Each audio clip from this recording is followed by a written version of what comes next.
আমরা একটু দেখে নেব। ঈশ্বরের সঙ্গে মোশে কথোপকথন করছেন। 14 পদে তিনি বলছেন, তখন তিনি কহিলেন, আমার শ্রীমুখ তোমার সহিত গমন করিবেন, আর আমি তোমাকে বিশ্রাম দিব। 15 পদ বলছে, তাহাতে তিনি তাহাকে কহিলেন, তোমার শ্রীমুখ যদি সঙ্গে না যান, তবে এখান হইতে আমাদিগকে লইয়া যাইও না। কারণ আমি ও তোমার এই প্রজাগণ যে তোমার দৃষ্টিতে অনুগ্রহ প্রাপ্ত হইয়াছি, ইহা কিসে জানা যাইবে? আমাদের সহিত তোমার গমন দ্বারা কি নয়? তদ্বারাই আমি ও তোমার প্রজাগণ ভ্রমণগ্রস্ত যাবতীয় জাতি হইতে বিশিষ্ট। পরে সদাপ্রভু মোশেকে কহিলেন, এই যে কথা তুমি বলিলে তাহাও আমি করিব, কেননা তুমি আমার দৃষ্টিতে অনুগ্রহ প্রাপ্ত হইয়াছ এবং আমি নাম দ্বারা তোমাকে চিনি। ডমিনিক,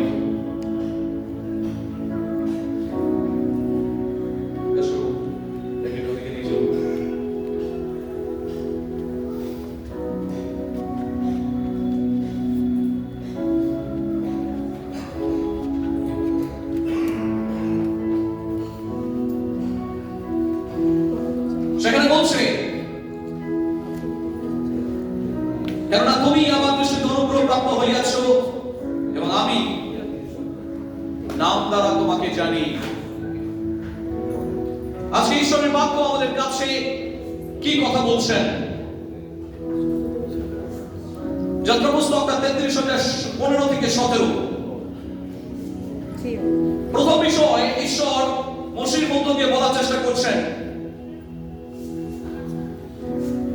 ঈশ্বরের উপস্থিতিকে মোশে এখানে চাইছেন। কেন চাইছেন? Why Moses is seeking after the presence of the living God? জীবন্ত ঈশ্বরের উপস্থিতিকে মোশে এখানে কেন চাইছেন? তিনি একটা কারণে চাইছেন, কারণ তিনি জানেন যে তার যোগ্যতার থেকেও ঈশ্বরের উপস্থিতি অনেক বড়। যদি ঈশ্বরের পথে চলতে গিয়ে তাকে সফলতা অর্জন করতে হয়, তবে ঈশ্বরের উপস্থিতি সেটা করতে পারে, অন্যথায় নয়।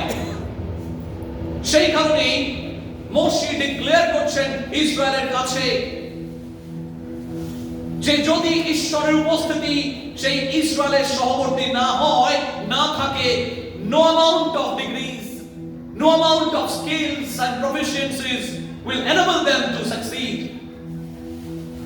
তাদের যোগ্যতা, তাদের ডিগ্রি, তাদের কোনো কিছুই সফলতা দিতে পারবে না যদি ঈশ্বরের উপস্থিতি তাদের সঙ্গে সঙ্গে যায়। সেই কারণেই মোশে এখানে চাইছেন, he is seeking after the presence of God. ঈশ্বরের উপস্থিতি ছাড়া তারা কিন্তু জগতের থেকে আলাদা হতে পারবে না। যদি আপনি চাইছেন, if you want to make the difference in the world, in the marketplace, you have to be the carrier of God's presence. And amen. আপনাকে ঈশ্বরের উপস্থিতিকে বহন করতে হবে। You cannot make the difference in the world. আপনি কখনোই জগতের মধ্যে অন্যভাবে জীবন যাপন করতে পারবেন না, জগতের কাছে উপযুক্তভাবে জীবন যাপন করতে পারবেন না। আপনি ঠিক সেই প্যাটার্নেই যাবেন যদি ঈশ্বরের উপস্থিতি আপনি বহন না করেন। 2026 সালের এই শেষ রবিবার, বিশেষ করে জানুয়ারি মাসের শেষ রবিবার, এখানে ঈশ্বরের বার্তা হচ্ছে এটাই যে আমরা কি 2026 সালে তার উপস্থিতিকে নিয়ে শুরু করছি। মোশে এখানে বলছেন, তোমার উপস্থিতি না গেলে আমি এখান থেকে যাব না। কোথায় যাবেন না? কোথায় যাওয়ার কথা হচ্ছে এখানে? মিশরে। তাকে পাঠাচ্ছেন মিশরে তার দূত হিসেবে, কিন্তু তিনি বলছেন, তোমার উপস্থিতি যদি না যায় আমি তো যাব না। কারণ নিজের চেষ্টায় আমি সেই কাজ করতে পারবো না যদি না তোমার উপস্থিতি আমার সঙ্গে সঙ্গে শুধু নয়, আমার অগ্রে অগ্রে যায়, আমার আগে আগে তোমার উপস্থিতি যায়। তখনই রাজা মহারাজা আমার কথা শুনবে। তখনই ঈশ্বরের উপস্থিতি আপনার সঙ্গে যখন যাবে, দেখবেন আপনার কথাতে মানুষ স্তম্ভিত হচ্ছে, আপনার কথাতে মানুষ রুকে দাঁড়াচ্ছে, চুপ করে দাঁড়াচ্ছে, চুপ করে শুনছে। এই কারণে because he has the authority from God. ঈশ্বরের উপস্থিতি না থাকলে কখনো অথরিটি এক্সারসাইজ করা যায় না।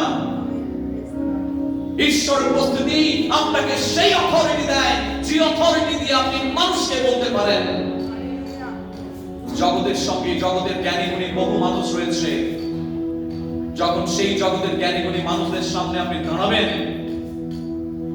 আপনার থেকেও হয়তো তাদের ডিগ্রি বেশি, আপনার থেকেও তাদের জ্ঞান বেশি, আপনার থেকেও হয়তো অনেক পাণ্ডিত্য বেশি। শুধু পাণ্ডিত্যের দ্বারা ঈশ্বরের সেবা হয় না। ঈশ্বরের সেবা করতে গেলে আরো একটা জিনিস দরকার হয়, সেটা হচ্ছে ঈশ্বরের উপস্থিতি। বলুন আমেন। সেই ঈশ্বরের উপস্থিতি আপনাকে অথরিটি দেয়। জগতের কাছে যখন প্রভু যীশু কথা বলছিলেন, people were marveled, এই সব কথাগুলো লেখা আছে। people were amazed। আরে এই সেই বালক নয় কি, যে জোসেফের ঘরে জন্ম নিয়েছিল? জোসেফ একটা জুতোর মিস্ত্রি, কাঠের কাজ করত, কিন্তু তার ছেলে নয়। যখন সে কথা বলছে, সকলে অবাক হয়ে শুনছে। যিশু যেটা ছিল, ঈশ্বরের উপস্থিতি তার মধ্যে ছিল। এই জন্য যখন তিনি কথা বলছিলেন, তিনি পর্বতনের দিকে তাকিয়ে কথা বলছেন, তিনি মানুষের দিকে তাকিয়ে বলছেন, সমস্ত ফরিসীদের দিকে তাকিয়ে বলছেন, সবদিকের দিকে তাকিয়ে বলছেন, তার কথাতে সকলে চুপ করে যাচ্ছে, because Jesus had the presence of god. 2000 বছর আগেও সব লোকেরা ঈশ্বরের বাক্য শুনতে আসতো না। 21শ শতাব্দীতেও সকলে বাক্য শুনতে আসে না।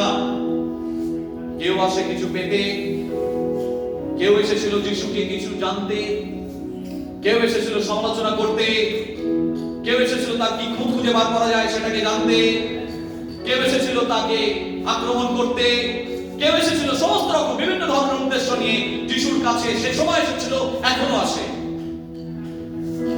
কেউ আসে সমালোচনা করতে, কেউ আসে খুঁত খুঁজতে, কেউ আসে কিভাবে যিশুকে প্রশ্ন বানিয়ে বিদ্ধ করা যায়,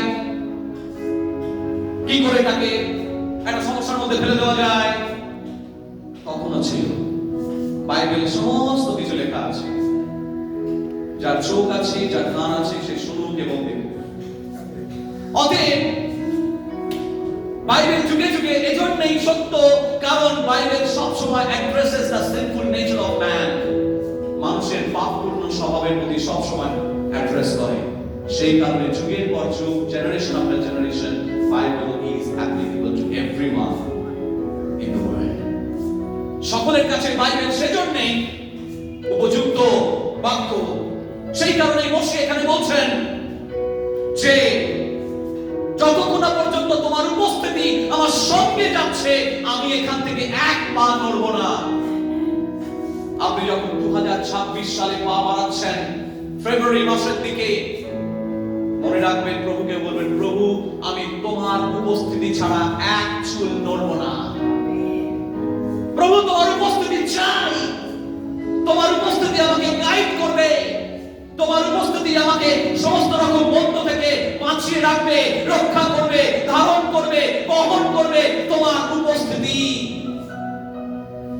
বিগত 2 সপ্তাহ ধরে বা 3 সপ্তাহ ধরে আমরা মোশের উপরে প্রচার করছি। প্রথম যে প্রচারটা আমি করেছিলাম মনে পড়ে, যখন সেই সাপটাকে যষ্টি সাপ হয়ে গেছিল। এটা তো সেজন্যই সম্ভবপর হয়েছিল, কারণ ঈশ্বরের উপস্থিতি তার সঙ্গে ছিল। যখন ঈশ্বরের উপস্থিতি আপনার সঙ্গে থাকবে, দেখবেন কোনো কিছুই আপনাকে দাঁড়াতে পারবে না, আপনার সম্মুখে দাঁড়াতে পারবে না। কারণ মন্দতা ভালো বিষয়ের সামনে দাঁড়াতে পারে না, অন্ধকার আলোর সামনে দাঁড়াতে পারে না। যতক্ষণ এই টিউবলাইট গুলো জ্বলছে, অন্ধকার নেই। যে টিউবলাইট নিভিয়ে দিন, দেখবেন অন্ধকার চলে এসেছে। মুহূর্তের মধ্যে, within a fraction of a second, অন্ধকার চলে আসবে। সঙ্গে সঙ্গে জ্বালাবেন, অন্ধকার দূরীভূত হবে। Light dispels the darkness. Light কি? আলো, জ্যোতি অন্ধকারকে সরিয়ে দেয়। বলি আমেন। যদি আপনার জীবনে ঈশ্বরের উপস্থিতি থাকে, তিনি বলছেন আমি জগতের জ্যোতি। কে বলছেন আমি জগতের জ্যোতি? প্রভু যিশু বলছেন। তার মানে যেখানে জ্যোতি থাকবে সেখানে কখনোই অন্ধকার থাকবে না। বলি amen. Where there is light, there is no darkness. ঈশ্বর যেখানে থাকবেন, ঈশ্বরের উপস্থিতি যেখানে থাকবে সেখানে শান্তি বিরাজ করবে, মানে অশান্তি থাকবে না। আপনার জীবনে যদি অশান্তি আছে, তাহলে আমি বলবো আপনার জীবনে যিশু নেই। যিশুকে ধারণ করুন, যিশুর পথে চলুন, দেখবেন অশান্তির অন্ধকার দূরীভূত হবে। বলুন আমেন। মুখে নয়, অন্তরে। মুখ এবং অন্তরের মধ্যে অনেক প্রভেদ রয়েছে। একটি বাঘ একটা মানুষকে খেতে আসলো। সেই মানুষটা শুনেছিল যিশুর নাম যদি মুখে নেওয়া যায় তাহলে কোনো মন্দ বিষয় তাকে আক্রমণ করতে পারবে না। বাঘ তাকে খেয়ে চলে গেল। তার ঠোঁটগুলো শুধু হয়ে গেছে। বাঘ তার দেহটাকে পুরোটাই খেয়ে নিয়েছে, রয়ে গেছে শুধু ঠোঁট দুটো। লোকটা বলছে বাঘটাকে, এটা কাল্পনিক গল্প, আরে তুমি তো সবই খেয়ে দিলে, শুধু ঠোঁটগুলো রেখে দিলে কেন? বলে ওইখানে যিশু নামটা ছিল।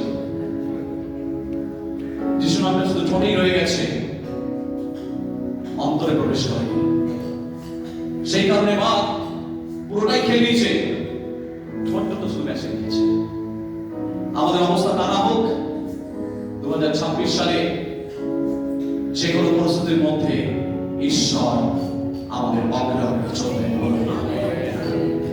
ঈশ্বর আমাদের অগ্রে চলবেন। ঈশ্বর তিনি আমাদের সব সময় এই প্রার্থনা হবে, let your presence go before me. তোমার উপস্থিতি আমার সামনে চলুক। You face the battle. I will dwell in your shadow, in the shadow of your presence. তোমার উপস্থিতির ছায়ায় আমি আশ্রয় নেব। বলি আমেন। প্রভু তোমার উপস্থিতির ছায়ায় আমি আশ্রয় নেব।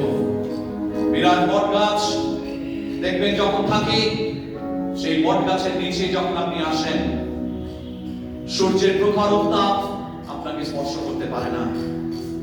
ঝড় বৃষ্টি বাদল বজ্রপাত আপনাকে স্পর্শ করতে পারে না, কারণ আপনি বিরাট বড় বৃক্ষের ছায়ায় অবস্থান করছেন। 2026-এ আপনি সেই ঈশ্বরের ছায়ায় আপনি অবস্থান করুন। আমেন। হালেলুয়া। 2026-এ কোন মন্দ বিষয় আপনাকে স্পর্শ করতে পারবে না যদি আপনি you choose to be in the shadow of his presence. Hallelujah.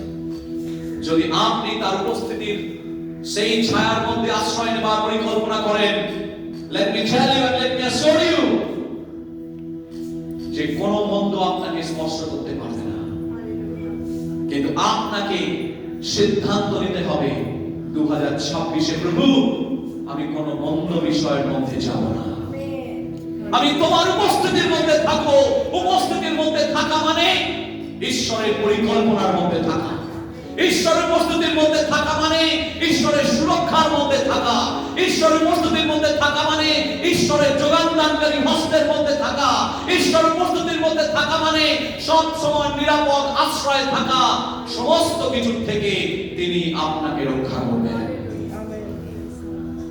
সেই জন্যই মসি বলেছিলেন, তোমার উপস্থিতি আমার সঙ্গে না গেলে আমি এই স্থান ছেড়ে এক পা নড়ব না। আজকে যেমন জাবেশ প্রার্থনা করেছিলেন, যতক্ষণ না পর্যন্ত প্রভু তুমি আমাকে আশীর্বাদ করছো আমি তোমাকে যেতে দেব না।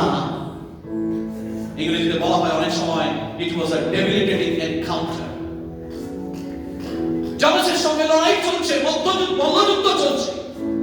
সে বলছে, প্রভু I will not let you go, I will not let you pass by unless আশীর্বাদ করছি, আমি তোমাকে এক চুল যেতে দেব না। নাছোড়বান্দা, আজকে 2026 সালে আপনি নাছোড়বান্দা হয়ে ঈশ্বরের কাছে প্রার্থনা করুন, প্রভু তোমার উপস্থিতি আমার সঙ্গে যাক, তোমার উপস্থিতি আমাকে সঙ্গে নিয়ে যাক। I will simply follow you. I will simply follow you. You be the follower. যখন ঈশ্বর আপনার সঙ্গে আগে আছেন, আপনার চিন্তার কিছু নেই। মাস্টারের কাছে ছাত্র হওয়া ভালো, মাস্টারের কাছে মাস্টার হওয়া ভালো না। খোদার উপরে খোদগারি কখনো করা ঠিক নয়, তার ফল ভালো হয় না। অতএব আমরা অনেক সময় খোদার উপর খোদগারি করি। Be careful. প্রফেসরের সামনে বেশি জ্ঞান দেখানো ঠিক নয়। অতএব ঈশ্বর তিনি বলছেন, তোমার উপস্থিতি আমার সঙ্গে যাক। I will be a follower. আজকে ঈশ্বর জেনুইন ফলোয়ারদেরকে খুঁজছেন। কতজন আমরা ফলোয়ার হতে পারি? ঈশ্বরকে বলছেন, প্রভু আমি তোমার অনুসরণকারী, তোমার পা যেখানে পড়বে সেখানে আমারও পা পড়বে বলি। যেখানে তোমার পা নেই আমার সেখানে পা নেই। Be careful. চলতে চলতে জাংশন স্টেশনে দেখবেন হঠাৎ ট্রেনটা চলতে চলতে যেন কিরকম আস্তে আস্তে একটু একটু করে বেঁকতে বেঁকতে পুরো টোটাল বেঁকে চলে গেল। চলছিল, সোজা পথেই চলছিল, কিন্তু হঠাৎ বেঁকে জাংশন স্টেশন থেকে ঘুরে অন্যদিকে চলে গেল। মনে রাখবেন, আপনার লক্ষ্য যদি ক্যানিং হয়, আপনি যদি মনে করেন ডান দিকে বেঁকে চলে যাবেন, তাহলে লক্ষ্মীকান্ত করে চলে যাবেন, ক্যানিং আর যাওয়া হবে না। আপনাকে যে উদ্দেশ্যে আপনি সোজা চলছেন সেই উদ্দেশ্যে আপনি সোজা চলুন, দেখবেন আপনি আপনার লক্ষ্যে ঠিক সময়ে পৌঁছে গেছেন। Right station leads you to the right destination. আজকে ঈশ্বর বলছেন তার উপস্থিতির পেছনে পেছনে চলতে। 2026 সালে এই প্রতিজ্ঞাবদ্ধ হন যে প্রভু তোমার উপস্থিতির পেছনে পেছনে আমি চলব। যখন তার পেছনে আপনি চলবেন, আপনি নিরাপদ, আপনি সুরক্ষিত।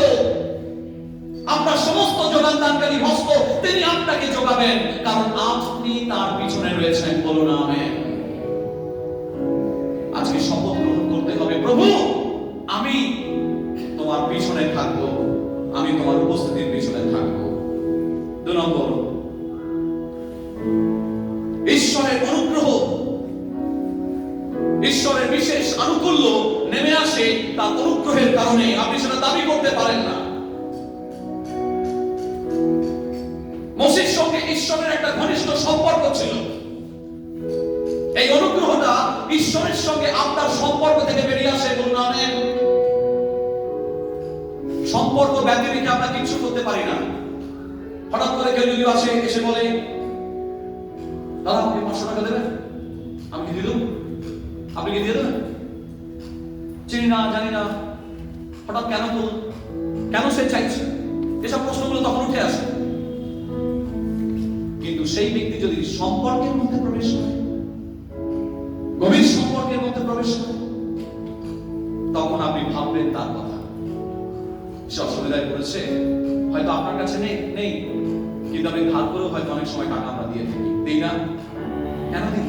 কিসের কারণে দিই? কারণ সেই ব্যক্তি আপনার সঙ্গে সম্পর্কে আছে। বলুন না। মোসের সঙ্গে ঈশ্বরের গভীর সম্পর্ক ছিল। সেই অনুগ্রহ যা ঈশ্বর তাকে দেখাচ্ছেন এবং যে উদ্দেশ্যে মোসে দাবি করছে তার উপস্থিতি, সেই দাবি করতে পারে তারাই যারা ঈশ্বরের সঙ্গে সম্পর্কিত রয়েছে। বলুন না। যার তার কথায় তিনি কর্ণপাত করবেন না। আমি যদি তার সঙ্গে সম্পর্কিত না হই, আমি যদি তাকে আব্বা পিতা বলে ডাকতে না পারি, তাহলে তিনি কি করে আপনার কথা শুনবেন? মোসে তিনি বললেন, আমি এক চুল এখান থেকে যাব না। যেমন ভাবে একটা ছেলে তার বাবার কাছে আবদার করে, ঠিক তেমন ভাবে আমরা কি সেই পিতা ঈশ্বরের সাথে প্রভু যিশুর মধ্য দিয়ে সেই সম্পর্কের মধ্যে প্রবেশ করতে পেরেছি? ঈশ্বরের সঙ্গে আব্বা আমার ড্যাডি বলে যে দাবিটা আমি করতে পারি, সেই দাবিটা কি সকলে করতে পারে? 2026-এ আমরা নিজেদেরকে অনুসন্ধান করে দেখি কোন রিলেশনের মধ্যে আমরা আছি। ঈশ্বরের সঙ্গে সেই গভীর রিলেশনের মধ্যে কি আমরা আছি, অবস্থান করছি? ঈশ্বরের বাক্যটাকে শুধু তাড়াহুড়ো করে একটা রিচুয়াল মনে করে একটু মুখস্থ বিদ্যা করে না ব্যাস চলে গেলাম, কিন্তু তার উপরে জাবর কাটি না। ঈশ্বরের বাক্য কি বলছে, খায় না মাখে তাও জানি না, শুধু মুখস্থ বলে গেলাম, আউড়ে গেলাম, এখানে ওটা বলছে, সেখানে ওটা বলছে, সেখানে সেটা বলছে। কি লাভ এতে যদি না সেই বাক্য আমার অন্তরে নির্যাস তৈরি করে, যদি না সেই বাক্য অ্যাকশনের মধ্য দিয়ে প্রমাণিত হয়, যদি না সেই বাক্য আমাকে জীবন দেয় এবং সেই জীবন অন্যেরা দেখতে পায়। আজকে প্রিয় ভাই বোন, সেই জীবনের কথা তিনি বলছেন, আমি পথ, আমি সত্য, আমি জীবন। যিশু কোনো ধর্ম প্রতিষ্ঠা করার জন্য তিনি আসেননি।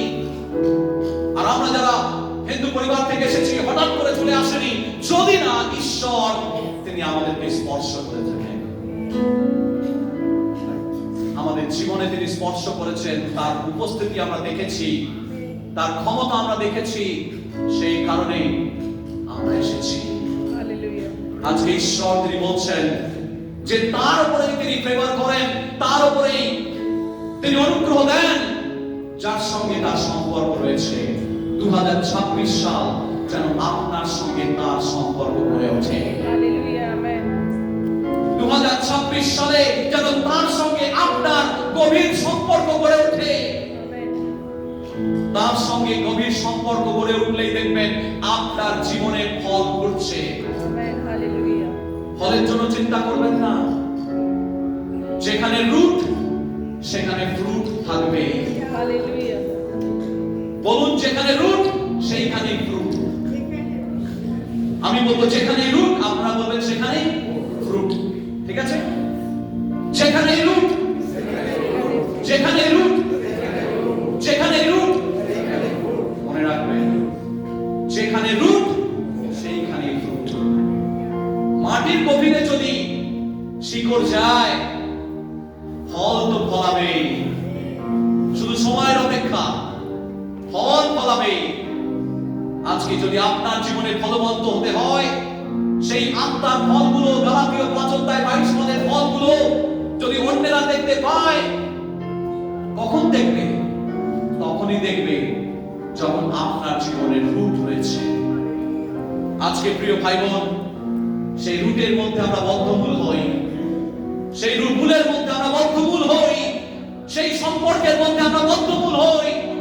শুধু মণ্ডলীতে আসলেই যে আপনি ঈশ্বরের সঙ্গে সম্পর্কিত তা নয়। বাইবেল বারবার করে স্মরণ করিয়ে দিচ্ছে আমাদেরকে আরো আরো সেই জীবন আমরা যদি পেতে চাই, নিজের ক্ষমতায় নয়, ঈশ্বরের সম্পর্কের মধ্যে প্রবেশ করতে হবে। জেনুইন সম্পর্কের মধ্যে, যে সম্পর্ক আপনাকে বেঁধে রাখে, যে সম্পর্কে ভালো মন্দের তফাৎ আপনাকে দেখিয়ে দেয়, যে সম্পর্ক আপনাকে বুঝতে সাহায্য করে কখন কি বলা উচিত আর কখন কি বলা উচিত নয়, আপনাকে শিখিয়ে দেয় কোনটা আমি করব, কোনটা আমি করব না। এমন কি যদি ঝড় আসে, সেই ঝড়ের মধ্যেও আপনাকে স্থির হয়ে দাঁড়াতে সাহায্য করে, সেই রুট এবং বদ্ধমূল হয়ে তবেই আপনাকে সাহায্য করে। আমফানে অনেক গাছ পড়ে গেছিল, যে গাছের রুট দুর্বল হয় অল্প ঝড়ে গাছ হয়ে যায়, ডালপালা ভেঙে পড়ে যায়, কিন্তু যে গাছের রুট যত গভীর সে দাঁড়িয়ে থাকে। 2026 সালে ঝড় আসলেও রুট যদি আপনার গভীর থাকে, আপনি পড়ে যাবেন না। বলুন আমেন।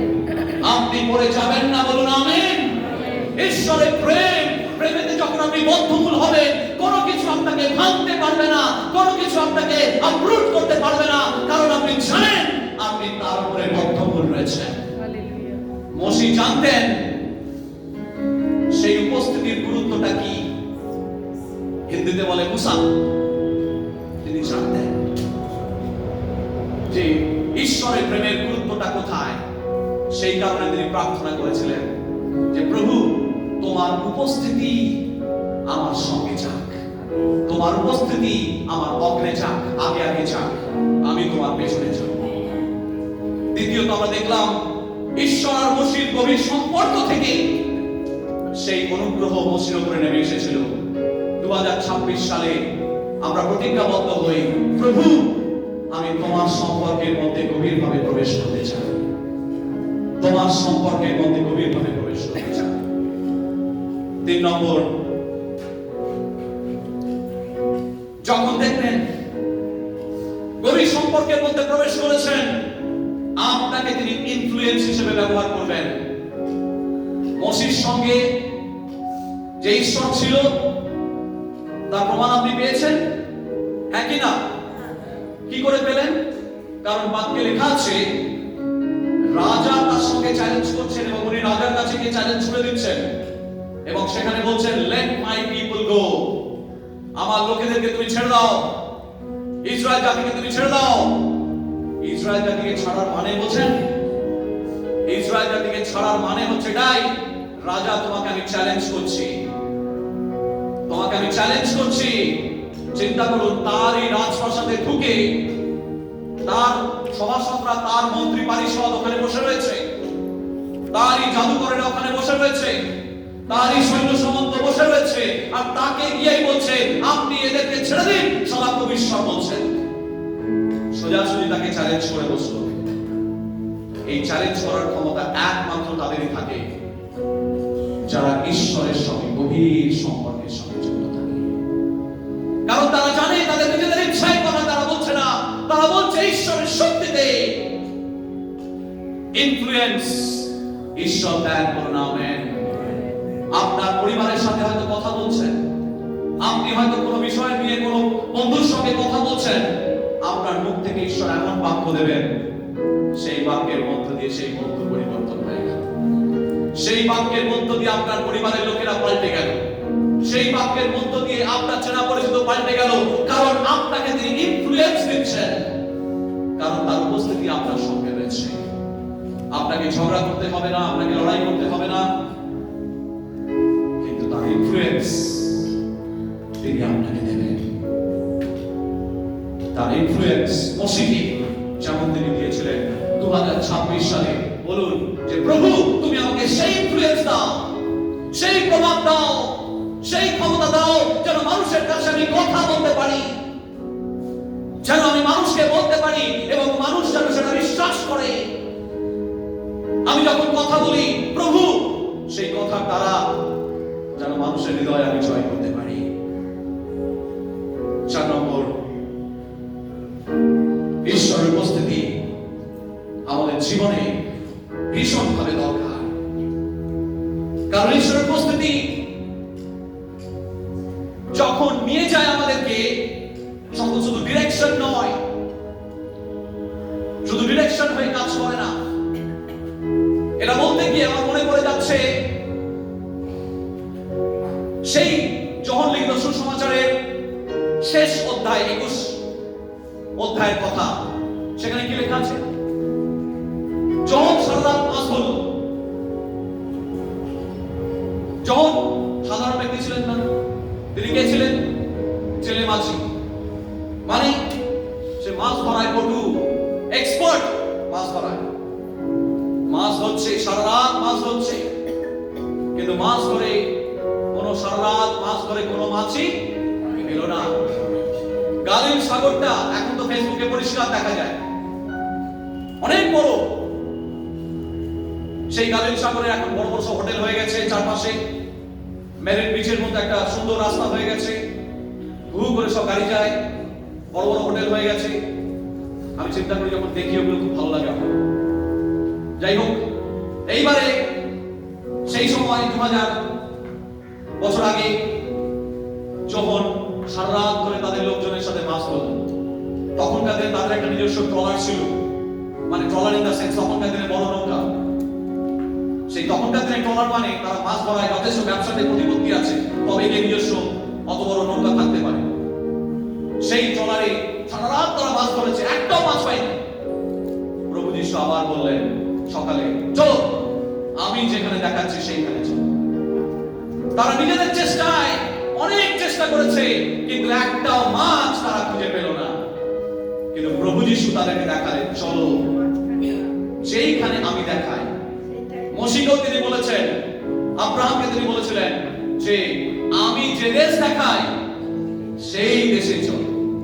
এখানে প্রভু যিশু বলছেন, আমি সেই গালিল সাগরে যেখানটা দেখাই সেইখানে চলো। সেখানে গিয়ে আবার তারা বিশ্বাসে, তারা তো তর্ক করতে পারত, প্রভু কি বলছেন? আপনি কি আমাদের থেকে অভিজ্ঞতা আছে নাকি আপনার? আপনি কত মাছ ধরেছেন মশাই? কি মাছ ধরেছেন আপনি? আপনি কি জেলে? আপনি তো কাঠের কাজ করেছেন, আপনি কি জানেন? প্রভুকে বলতেই পারত না, বলেনি। প্রভু বললেন, চলো আবার আমি তোমাকে বলছি ওইখানটা জাল ফেলো। ব্যাস, বিশ্বস্ত ভাবে তারা যেই পথ পা বাড়ালো এবং যেই না জালটা ফেললো, কতগুলো মাছ উঠেছিল? 153টা মাছ উঠেছিল, 153। এমন জাল, এত মাছ উঠেছিল যে এবার জাল বুঝি ছিঁড়ে গেল। আপনি যখন নিজের চেষ্টায় যে দৌড়াবেন, আপনি মাছ খুঁজে পাবেন না। মাছ হচ্ছে সাফল্যের প্রতীক। আপনি নিজের চেষ্টায় সাফল্য পাবেন না। ঈশ্বর যেখানে আপনাকে দেখাচ্ছেন সেইখানে আপনি মাছ জাল ফেলুন। আপনি জালে অনেক পটু হতে পারেন, আপনি জালে অনেক অভিজ্ঞতা হতে পারে, কিন্তু সাফল্য আপনি তখনই পাবেন যখন আপনার জীবনে ঈশ্বর যেটা দেখাচ্ছেন সেইখানে যখন আপনি জালটা ফেলবো, সেইখানে আমি প্রচুর মাছ পাবো বলি। আমেন। আজকে 2026 সালে প্রভুকে বলুন, প্রভু আমি নিজের চেষ্টায় অনেক 2025-এ জাল ফেলেছি, আমি মাছ পাইনি, আমি মাছ পাইনি প্রভু। আমি অনেক জাল ফেলেছি, জাল ফেলতে ফেলতে আমি ক্লান্ত। প্রভু সারা রাত ধরে যেমন জন জাল ফেলেছিল, সে জাল ফেলতে ফেলতে ক্লান্ত হয়ে গেছে, এতবার ক্লান্ত হয়ে গেছে। প্রভু আজকে আমি আরেকবার, তুমি বলছো 2026 সালে তোমার নির্দেশিত পথে জাল ফেলতে, আমি সেইখানেই জাল ফেলবো। দেখবেন প্রভু আপনাকে সফলতা দেবেন। 38 বছরের রোগী, 38 বছর ধরে তিনি বসেছিলেন এই আশায়, বৃথায় বসে আছে। 38 বছর ধরে, বছর যায়, মাস যায়, দিন যায়। কি করে লোকটা 38 বছর ধরে বসে আছে? যিশু বললেন, ওঠো। তিনি উঠে বললেন, তিনি তো বলতেই পারতেন, প্রভু আপনার কি মাথা খারাপ হয়ে গেছে? আপনি জানেন না আমি 38 বছর ধরে বসে আছি? আমি যদি উঠতেই পারবো তাহলে বসে থাকবো কেন 38 বছর ধরে? বলতেই পারতেন, কিন্তু তার এক কথা, যখনই প্রভু বললেন তুমি সুস্থ হতে চাও, যখন তিনি বললেন, সে কিন্তু তার নিজস্ব সামর্থ্যে বিশ্বাস করেনি।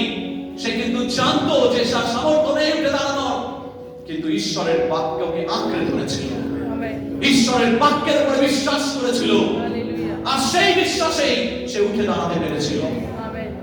আজকে যদি আপনি উঠে দাঁড়াতে চান, ঈশ্বরের বাক্যের উপরে বিশ্বাস করুন, মুখস্থ নয়, ট্র্যাডিশন মতো ওই পরেই ঘুমিয়ে করতে হবে, ওইভাবে ঈশ্বর চান না, ওর থেকে না করা ভালো। ঈশ্বরের বাক্যে জাবর কাটুন। জানেন জাবর কাটা কাকে বলে? গরু খায় একবার, সারাদিন ধরে চিবোয়। যখন বাক্যের গভীরে নিঃশ্বাস আপনি দাঁতে কাটবেন, ধ্যান করবেন, তখন দেখবেন বাক্যের নিঃশ্বাস আপনার অন্তরের মধ্যে প্রবেশ করছে। কিছুদিন পর দেখবেন আপনি আর আপনি নিজেতে নেই, আপনার মধ্যে নতুন এক মানুষ জন্ম নিচ্ছে। 2026 সালে আজকে এই প্রার্থনা হোক, প্রভু তুমি আমাকে আশীর্বাদ করো। আমরা চোখ বন্ধ করি, মাথা নত করি। Thank you Jesus. প্রভু তোমার বাক্যে চাবল কাটতে শেখো।